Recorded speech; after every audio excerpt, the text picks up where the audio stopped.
Hey, Connecticut. Pay attention to Bob Duff, Senate Majority Leader's actions. I want to put a few transactions on the screen, if you don't mind. First of all, right here, knife manufacturer relocating to Norwalk. This was in 2009. The knife manufacturer moved to Woodward Avenue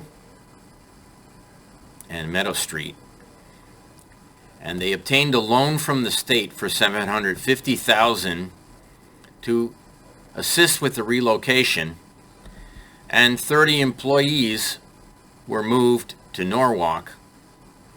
And I know one of the legal staff there, who's a very nice lady. And it was positive news that Duff was bragging about. He said $850,000 to assist with the relocation. Well, that's when Wustof came to Norwalk. And here it is.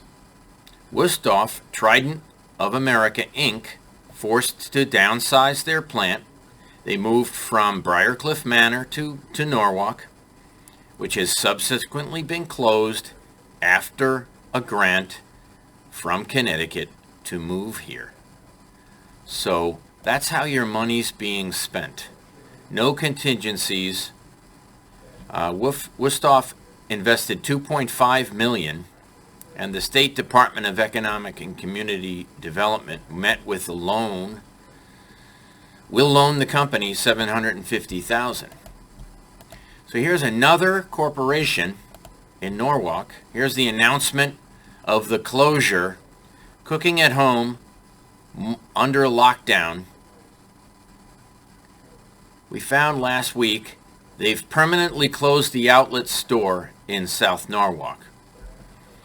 And if you Google the company, you'll understand why. If you look at their finances, I just want to mention that these incentives paid by Norwalk and the state by Bob Duff don't have contingencies if the businesses fail. And now we're looking at the Walkbridge 6-year plan to close those downtown streets and the bridges, tear down the IMAX theater. And the funding is not secure. It's part of the Biden deal, partially. They need $1.3 billion to do the swing bridge instead of the permanent bridge. And it's a topic that none of these people want to discuss. The state thinks that 70% of the money will be raised by the federal government, and the federal government thinks that 70% of the money is being raised by the state. So clearly, with all the problems of the New London windmill project, the train tracks there, the mess that they got in with building the windmills, it's a total disaster, folks. And look at the Tweed Airport deal. Also, another Perron deal. They just lost American Airlines. Goldman Sachs owns the land under Tweed Airport. Himes gave them a grant of $1.5 million to Goldman Sachs, where he used to work, where David Lehman works, who is chief of staff for Ned Lamont. So these Goldman guys are negotiating deals for Goldman that own the land under the airport. And now, through their game playing, they're being accused of collaborating, collusion, and it's all in the press that no one's covering. But I'm telling you right now, this is a story that needs to be heard. These Duff-Perron deals with transportation and obviously Travis Sims, look at these track records, how many votes these people missed. Travis Sims, my state rep, missed 3 gigantic votes. A, the budget. B, marijuana, which I'm sure he supports, given his checkered past. You got to wonder how Bob Duff keeps setting up Travis Sims to take the fall. Now, if you look at the Sims family, They got multiple assaults in the screen.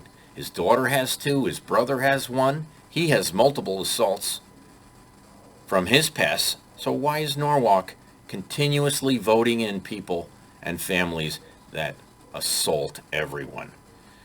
It's okay if Travis Sims supports Black Lives Matter, but on Election Day, Black Lives Matter threatened a blind woman who was a volunteer at Columbus Magnet School, and the police refused to give us a police report that I reported the crime to Officer Williams and a bald guy. Well, there's lots of crimes I've reported that we can't get a police report for. The most recent one was me reporting on the mayor sending emails back and forth to the Detective Bureau to prevent the investigation of financial crimes. Harry Rillings said, "Tell Mr. Flynn to stand in the long line of financial crime complaints that will never be answered." They have 1,239 cash stolen checks. 1,239 cash stolen checks. I gave the same $250,000 cash stolen check to 9 detectives. And if you look in the file, which we obtained, we went to Sergeant Scully 2 weeks ago, asked him to arrest Mayor Rilling, and what's happened? No response. No response. No response. Oh, we'll have to get back to you. That's above my pay grade. I'll have to get back to you. Hold on a second. If you look in the file, look at page 175. Read it. The Norwalk Police told the FBI and the Securities Exchange Commission that I was a domestic terrorist and that I threatened to blow up Bank of America so Norwalk could cash stolen checks. Bob Duff knows about it. I've been to Jim Himes 5 times, 2009, 10, 11, 12, and one other time. So here we go. Our elected officials are sitting on a bribery case, extortion case, that led to murder for hire. What's the answer from Sergeant Scully in the Norwalk Police Department? Let's see what he has to say. Based on what Bob Duff's doing with your money, you should be concerned that he's granting money, supposedly. Here we go. If Himes gave a HUD grant to Cedar Court to build it, how does Cedar Court sell it and keep the gain, including the grant? I'll tell you how. The owner of Cedar Court is maintaining in different articles that he bought judges and bought politicians. I'm not making this up, folks. And what happened when Vesta sued the city of Norwalk? Livingston, behind closed doors, gave him $1.2 million. In return, Arthur Greenblatt gave a campaign contribution to Harry Rilling of $1,000. You can look it right up.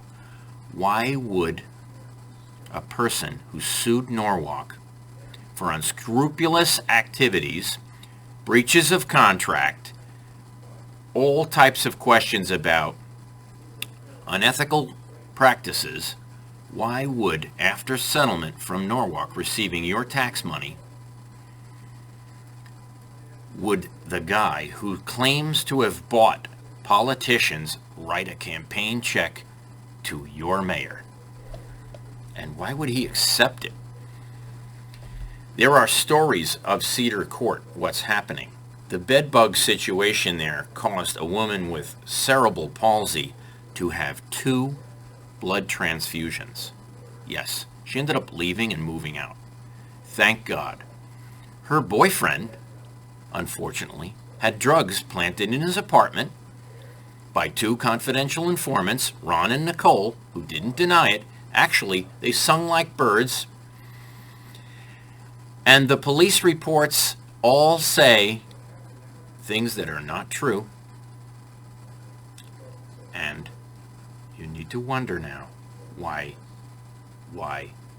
Arthur Greenblatt sent Norwalk police to frame a mute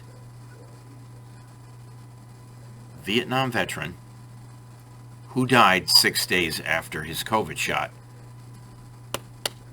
from heart problems. If you can't vote these people out, folks, we have a serious problem.